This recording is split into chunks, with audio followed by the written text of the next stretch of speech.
Do you remember that you actually broke that story of the trade?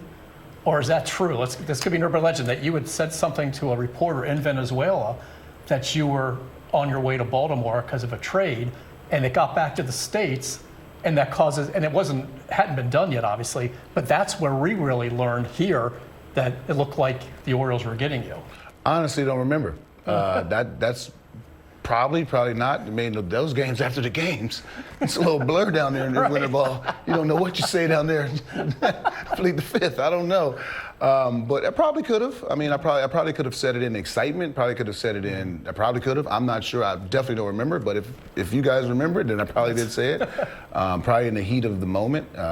But obviously, I'm glad it worked out.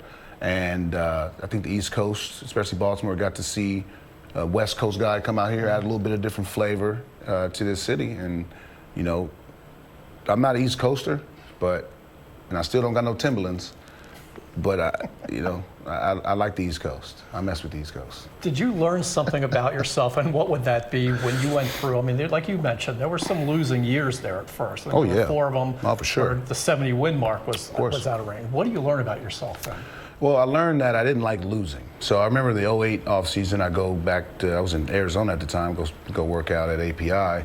And I had my brother come live with me the offseason, and I was like, hey man, I don't like losing. And it's like, I get losing, I understand losing. You know, I understand getting beat.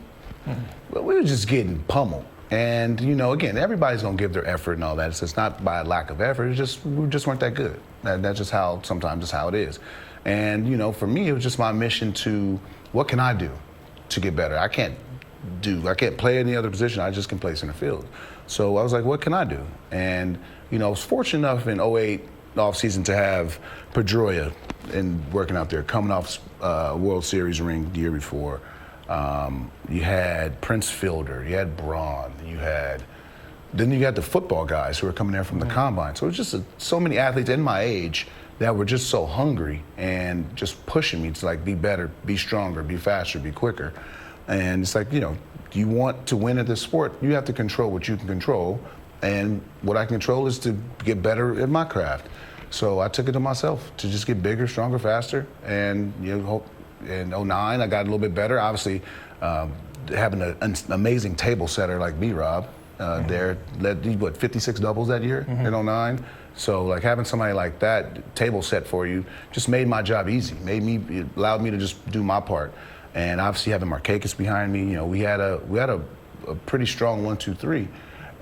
So, you know, it was just having those guys around me, pushing those guys. We're getting older, and I hated losing. I mean, I remember when Buck came, he said, "Hey, you know when you got a guy who, the guy you really want is when he hates losing more than he likes winning." And I hate losing. You know, winning, great. You know, it's cool. They'll give you dap up. Losing, oh, come on, man, I don't like that.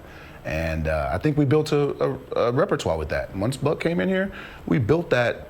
We lost. No, we shouldn't have lost that game. Why did we lose? Let's analyze that. Let's fix these mistakes. And that's what this game is about. It's about fixing your mistakes, making the adjustments.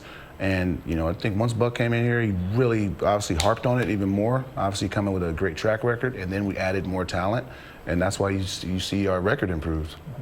And in 2012, you signed 6-year extension to stay here. Why was it important for you to do that? How much of that, I mean, obviously the team, but it seemed like you also were becoming ingrained in the city. Well, first and foremost, I'm from the hood. That's way more money than I ever thought I'd ever see in my life. And that just is life-changing for my family. You know, it enabled my family to